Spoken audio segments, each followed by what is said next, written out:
dapat kailangan din natin magbigay ng impormasyon at aalamin natin yan dito sa Usap Publiko.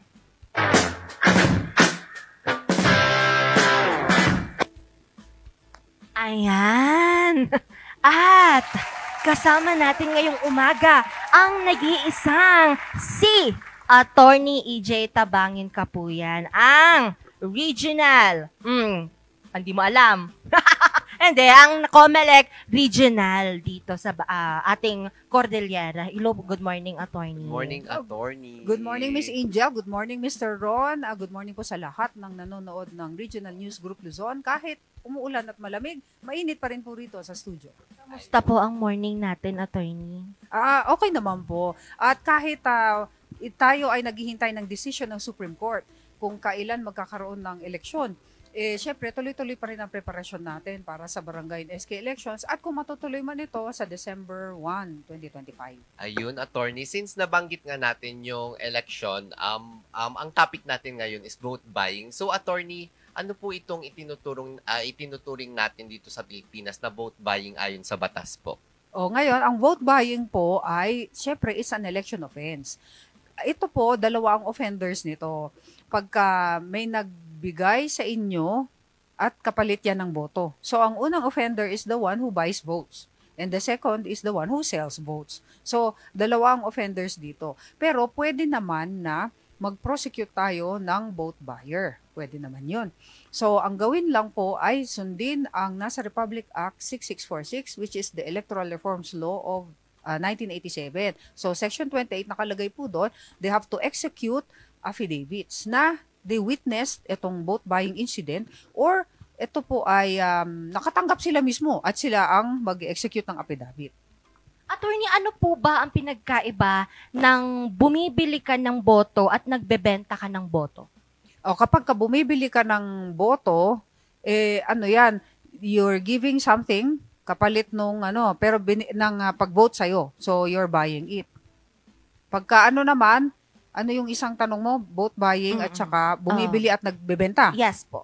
O yung nagbebenta naman ng boto, yung tao na siya yung boboto, binibenta niya yung kanyang vote kapalit ng something of value. Okay. So, ibig sabihin, Attorney, bukod po dun sa bumili, pwedeng managot din po yung nagbenta. Oh yes, kasi dalawang offenders dyan. The one who sells and the one who buys. Dito naman po, Attorney, since dalawang offender dito, ano po yung magiging parusa po pag nagbenta ka ng boto at bumili ka ng boto po? Kapag kayo ay after due hearing and notice, kayo ay na-convict po sa ganyang offense, it is called an election offense. At ito po ay punishable under the Omnibus Election Code sa imprisonment ng 1 year to 6 years at saka may disqualification siya to hold public office and the right to disqualification or deprivation of the right to hold or to vote at saka to run for public office. Attorney, nung mga nakaraang election natin, ang daming mga nagsipost ng mga vote buying ganun mga sa Facebook, ang daming nagpo-post ng mga yung binigay na bigas sa kanila merong pasuksok na tawag. Yung ganong, Attorney, kahit laganap na po yung vote buying sa halos lahat po ng lugar dito sa Pilipinas, bakit po may mga nagtatanong, hindi po parang nabibigyan ng justice yung ganong incident po? Justice meaning kailangan silang ma-prosecute at managot, 'di ba? Dapat ganoon. Pero hindi kasi basta-basta 'yan. Kailangan meron po tayong complainant para mapatunayan din 'yan na talagang nangyari yung incident ng vote buying. Pagkatapos po, kailangan may hearing pa. So, nag-file sila ng case, tapos magde-defend yung mga tao, and then kailangan may judgment of conviction na sila ay nakakommit talaga beyond reasonable doubt na sila ay nag-commit ng vote buying. So meron tayong mga several cases dyan, tulad ng yung pong Defensor versus COMELEC, which is a 2023 case. Ang nangyari po dyan, briefly, is nagkaroon sila ng meeting de avance. So after meeting de avance, sa Quezon City ito, ang nangyari was yung Wawawi host na si Willie Rebillame ay sumunod at nagkaroon sila ng program. So during that time daw, there were allegations na merong mga envelopes daw na dinistribute. Tapos, nag-picture sila, nag-take sila ng videos, and then, yun yung present nila as evidence doon sa court. Na-dismiss po ito. Kasi, kailangan sa Section 28 of Republic Act 6646, which is the Electoral Reforms Law of 1987, kailangan may mag-execute ng affidavit to corroborate yung footages nyo and still photos. Hindi pwedeng sinabi mo lang na present mo lang yung picture at saka yung mga videos. They are considered of low probative value because they are considered hearsay. So, kailangan natin merong talagang mag-affidavit. So, ito yung takot ng mga tao. Pwede bang, paano naman yan? Nakatanggap kami. Pagkatapos kami pa ang mag-execute, di kaya balikan kami. So, meron tong Tagle versus Comelec na case. It was an old case na parang pre-prosecute din nila, pati yung mga nag-execute ng affidavit na they receive something of value in exchange for magboto sila in favor of that candidate. So, ang sinabi ng Supreme Court dyan, they are immune from suit. O bakit sila immune from suit? So, hindi na sila kakasuhan, ibig sabihin. Kasi the state encourages yung prosecution ng vote buying. Kaya hindi na sila magiging liable for as long as mapatunayan at makonvict talaga yung kandidatong nagbigay ng something of value. So pag sinabi natin something of value is money, then grocery items, yung mga yan. Pagkatapos, transportation, tsaka food. Yun, kasama. Dito po sa affidavit po na ito, attorney, paano po ba yung process po niyan? Paano po magsumbong ang mga gustong magsumbong? So for example, naka-witness kayo o kaya kayo mismo and then you're deciding to file a case for vote buying against a certain candidate. Pumunta po kayo sa Comelec, any tanggapan ng Comelec, tapos mag-execute po tayo ng affidavit. And then, i-file na lang po sa Comelec. Or, second, pwede namang dumiretso kayo sa Fiscal's Office where you will also execute an affidavit. And then, affidavit complaint, and then, diretso na po yan sa Fiscal and then sa court. So, hindi siya parang anonymous. Kailangan meron talaga yung presence po nung nagreklamo. Ay, opo, kailangan talaga meron yung nagrereklamo. Kasi pagka anonymous, pwede sigurong imbestigahan, pero baka hanggang dun lang. Yun po, attorney. Yun ang mangyayari. So, ayun po, attorney, nabanggit natin yung ganyang cases. Dito po sa Baguio City at Benguet, sa observation po natin, and then dun po sa katatapos na election, gaano po kalaganap dito yung vote buying po? O sa reports na natanggap namin, hindi naman masyado kasi wala namang masyadong nag-complain. Meron lang yung mga pa-message-message lang sila o kaya sa FB page ng Comelec na nakalagay ganito-ganito. So as far as we are concerned, we investigate. Tapos pwede rin naman kami yung mag-file motu proprio, pwede naman yun. Yung on our own instance, we can file. Pero hindi masyado siyang yung bang umuusad or minsan nadidismiss na lang siya kasi wala naman tayong actual complainant. So, kailangan talaga merong magsabi. So, which brings us to the case of yung pinakabagong case, July 16, 2025. Ito pong kasong ito, ano siya Florido versus Pasilyao. Ang nangyari, nung there was a meeting, pagkatapos nagbigay siya during election period, nagbigay siya ng 1,000 pesos. Pagkatapos, t-shirts. And then, yung pong transportation na free. And then, pagkain. Yan.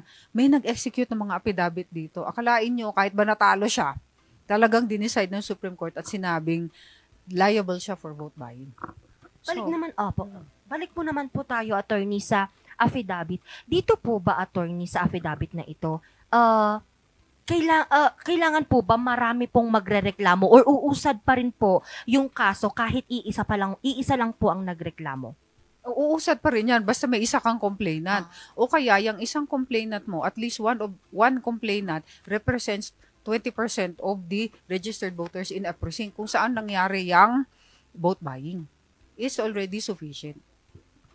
Attorney, matanong ko lang din po, kung nakaupo ka na po ba, and then patuloy pa rin yung pamimigay mo, matatawag po ba natin yung vote buying? O, depende yun kasi meron tayong kaso na Yorak versus Comelec, which is a 1991 case. At saka, there was a political party, 2002 case, na may nagbigay, tulad nung Christmas, during Christmas season, etong si Mayor Jejomar Binay, dun po sa Yorak versus Comelec, 1991 case, nagbigay siya ng Christmas gifts to senior citizens. Yun, tapos kinasuhan na siya ngayon kasi sabi, ano daw yan, vote buying. At tatakbo ka naman sa next elections. At magsiset in na yung election period sa January. Tapos ang sabi ng Supreme Court, hindi daw yan vote buying. There must be a more tenuous or persuasive evidence na kailangan mong i-present kasi that is already a tradition. Dahil patagal na, naka-resolution yan sa kanilang bayan at talagang, 'di ba sabi nga iba rito sa Makati, ganito kami sa Makati. So, ano siya, yung bang traditional, it is already customary at dati na nilang ginagawa at talagang sa local government nila ginagawa 'yon. So, yung isang case naman was meron siyang binigay, in-announce niya muna na I am running for office this coming elections. Tapos meron siyang mga binili na around 4 point something million na mga sports equipment. T-shirts, volleyball, baseball, basketball, mga ganyan. Tapos that was in furtherance of yung sports and education project of the local government. Hindi siya kinonsider na vote buying. Kasi kaya meron siyang yung incumbent, privilege ng incumbent na pwede mong gamitin yung amount na yan or money para sa furtherance ng inyong projects. Yan. Pero not considered vote buying. Paano, attorney? Ngayon po, no, parang wala pa po, may nagpasa na po regarding po para hindi po matuloy itong 2026 Barangay and SK election.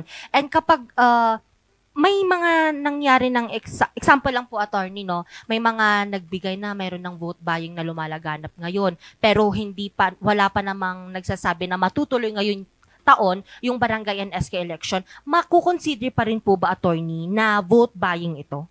Hindi naman siguro kasi hindi pa nag-set yung election period. At hindi pa naman kandidato yan kung sakaling siya ay magbibigay ng mga goodies o kaya mga something of value. Kasi you need to be a candidate first para maging liable ka dyan. So you have to file your certificate of candidacy first bago ka ma-consider na liable for vote buying. Now I see. So okay lang kahit wala pa namang election period, hindi ka pa nagpasa ng COC, attorney, magbigay ka ng magbigay, okay lang yun. Ano siya, parang act of beneficence. Oh yes. Unless maka-prove kayo na yung ginamit niyang amount comes from the government. Yan na. Tapos yun na yung magiging bawal. So, attorney, itong mga ito dapat mako-consider siyang vote buying pag election period na po mismo. Oh yes, that offense is punishable within the election period or 45 days before the election period. Kaya tatandaan nyo din, i-relate nyo rin sa kontrabigay resolution of the COMELEC, which na pinagbawal ng COMELEC 10 days before elections and on election day, yung pong pagbibigay ng AIX, yung tupad, yung mga yan.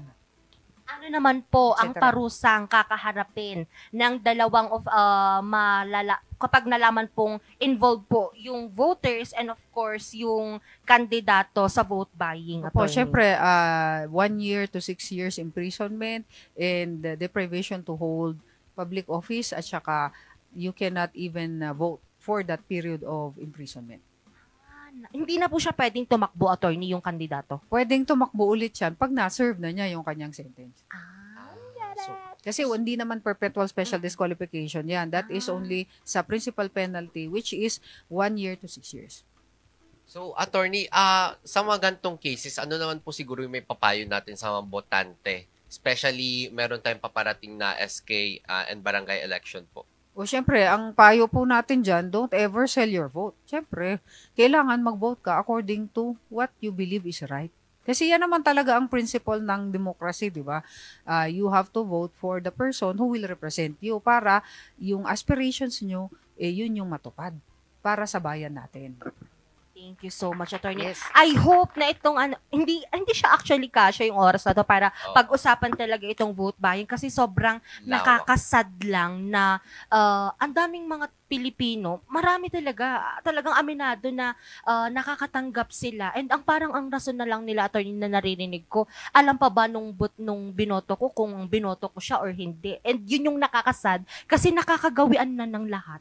Oo, na dapat hindi po. Kailangan kasi syempre tayo yung maghihirap kapag mali rin naman talaga yung naiboto natin dahil lang nabigyan tayo ng pasuksok na tinatawag. Totoo po. Yan ayon, maraming salamat po Attorney EJ. Attorney, baka may gusto ko naman pong idagdag na information dito po sa Vote Buying 101. Oh, anyway, dyan po sa Florido case na binanggit natin kanina, dyan na nag-uumpisa na po ang prosecution ng vote buying. So maraming tao na rin ang nakakapansin at marami na rin ang hindi nakakatanggap ng ganong acts. Kaya nagpo-prosecute na po sila ng vote buying ngayon. So beware na lang po kasi nag-uumpisa na po tayo sa ating tunay na pagbabago. At ipa-plug in ko lang po yung aking book, Insider's Notes on Election Laws. Ang title po, meron po tayong first edition, Fundamentals, second edition po about disqualification cases. So kung interesado po kayo, lalo na tatakbo kayo ngayong eleksyon, it's available po sa Jet Bookstore, Portabaga Mall, Session Road, Baguio City, or contact me sa 0917-507-2439 or doon po sa aking website, attorneyejtabangin.com. Ayun, Attorney, baka may gusto naman batiin or i-shout out. Binabati ko po lahat ng mga taga-COMELEC. Magtatrabaho pa rin tayo kahit umuulan at kahit walang eleksyon or merong eleksyon, handa tayo. Ayun, maraming salamat po, Attorney.